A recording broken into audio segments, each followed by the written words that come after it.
اس کے بارے میں آپ کیا کہتے ہیں؟ ابھی تک سب کچھ بڑا سمپل چل رہا ہے، جو ان کے پہلے خیالات تھے وہ قوم کے خیالات ہیں، عوام کے خیالات ہیں، ابھی تک کوئی ایسی پریشانی کی بات نہیں ہوئی، کوئی انہونی بات نہیں ہوئی۔ انہونی بات اس وقت ہوئی کہ جیسے ہی ان سب سے اینکر نے سوال کیا اور ان کی باری آئی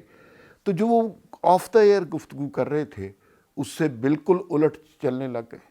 انہوں نے کہا مہنگائی ہے ہی کوئی نہیں،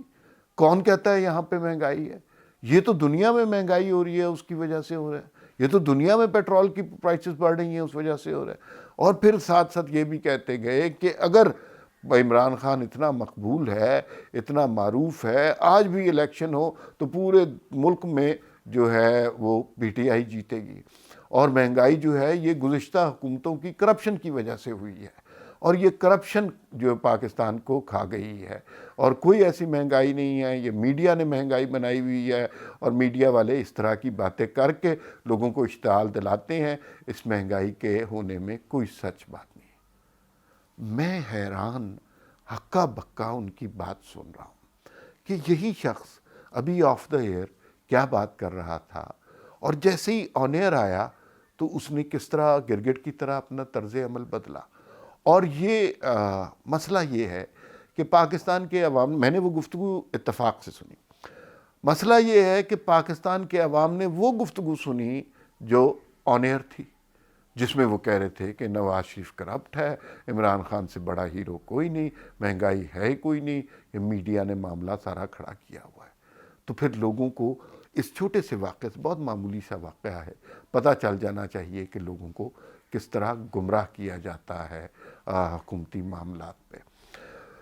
دوسری بات جو آپ سے کرنی تھی کہ حکومت کی صفوں میں شدید انتشار آ رہا ہے تحریک لبیک کے حوالے سے، فیصل واڈا اور شیخ رشید کے کامنٹس آپ سن لیں، آپ کو پتہ چل جائے گا کہ ہو کیا رہا ہے۔ فیصل واڈا کہتے ہیں، اچھا یہ دونوں وہ وزیر ہیں جو کسی کے اشارے پہ چلتے ہیں، جو گیٹ نمبر 4 کی پیداوار ہیں، ان کی اپنی کوئی سپورٹ نہیں ہے، یہ خاص سپورٹ پر ہر حکومت میں ہوتے ہیں۔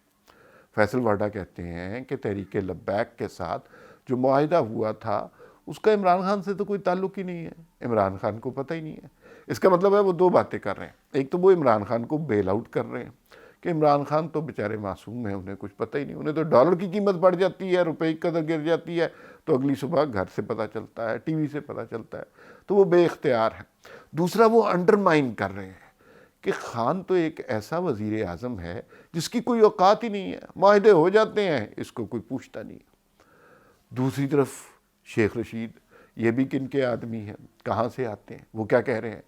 وہ قسمیں کھا کے کہہ رہے ہیں، خیر ان کی قسموں پہ کیا یقین کرنا، وہ قسمیں کھا کے کہہ رہے ہیں کہ بھائی عمران خان کو معاہدے کی ایک ایک شق کا پتہ تھا،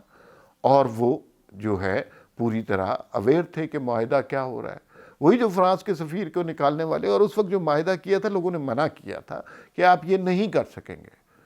اب شیخ رشید صاحب کیا کر رہے ہیں؟ شیخ رشید صاحب فل عمران خان کو پھنسوانے کی کوشش کر رہے ہیں۔ اچھا،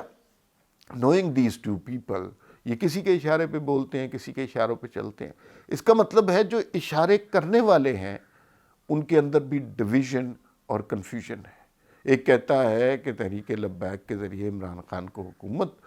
سے گرا دو، اور شاید دوسرا کہتا ہے تحریک لبیک کے ذریعے ملک میں ہنگامے تشدد کر کے عمران خان کو بیل آؤٹ کر دیا جائے۔ لیکن اب اور پھر یہ جو واقعہ میرے ساتھ پیش آیا، یہ جو واقعات ہو رہے ہیں یہ اب حکومت کی صفوں میں شدید انتشار کا مظاہرہ کر رہے ہیں، اور جب اپنی صفوں میں انتشار ہونے لگے تو پھر آپ زیادہ دیر تک قائم نہیں رہ سکتے، خاص طور پر جیسے کہ ہم نے سنا ہے کہ اب ان کے پیچھے سے سپورٹ ختم ہو گئی ہے، معاملات 1 پیج پھٹ چکا ہے، اب معاملات کسی اور جانب جائیں گے۔ انہیں ٹاسک دیا گیا ہے کہ تحریک لبیک والا مسئلہ آپ نے شروع کیا تھا، آپ ہی ابھی سے ختم کریں۔ اور ہم نے دیکھا کہ تحریک لبیک کے جو پچھلے دھرنے میں شیخ رشید صاحب اس میں موجود تھے، دعائیں کرتے تھے، لوگوں کو جہاد پر اکساتے تھے، اور اب وہ قسمیں کھا کے کہتے ہیں کہ میں تو کبھی ان کے جلسے میں گیا ہی نہیں، میرا تو ان سے کوئی تعلق ہی نہیں ہے۔ عمران خان اس زمانے میں وزیر اعظم کے استعفے کا مطالبہ کرتے تھے، آج کوئی اس طرح کا مطالبہ نہیں کر رہا، اور یہی لوگ تھے، ان کے بیانات مختلف ہو گئے ہیں۔ رول فرق ہے میڈیا کا، میڈیا اس وقت دھرنے کی کوریج دیا کرتا تھا، اور اب سار عالم صاحب نے اس زمانے میں جو چیئرمین پیمرا تھے منع کیا تھا کہ اس سے معاشرے میں تشدد پھیلے گا، اور اس وقت اب سار عالم کے خلاف بھی یہ ہو گئے تھے، اس وقت معاشرے میں آزادی اظہار والا علم اٹھا لیا تھا۔ اب کل وہی بیان آ گیا ہے، اب پیمرا نے پھر پابندی لگا دی ہے۔ تو یہ صورتحال بڑی کمپلیکس ہے۔ یہ تحریک لبیک والا دھرنا جو ہے یہ اتنے آسانی سے ختم نہیں ہوگا، اور ان کو آگے بہت مشکلات سہنی پڑیں گی، اور یہ حکومت کو گرا کر ہی نکلے گا۔ لندن میں ملاقاتوں کی خبریں آ رہی ہیں، نواز شریف اپنی رٹ پر قائم ہے کہ بھائی الیکشن فیئر کراؤ تو پھر ہم کسی وقت بھی واپس آ سکتے ہیں۔ الیکشن فیئر کرانے کا مطلب یہ ہے کہ یہ سارا سلسلہ تلپٹ کیا جائے، یہ جھوٹ کے جو محل بنائے ہیں یہ زمیں بوس کیے جائیں۔ اس میں بہت سارے لوگوں کے بہت سے سٹیکس ہیں، دیکھیے کہ وہ اپنے سٹیکس کو زیادہ اہمیت دیتے ہیں یا پاکستان کی سلامتی اور بقا کو۔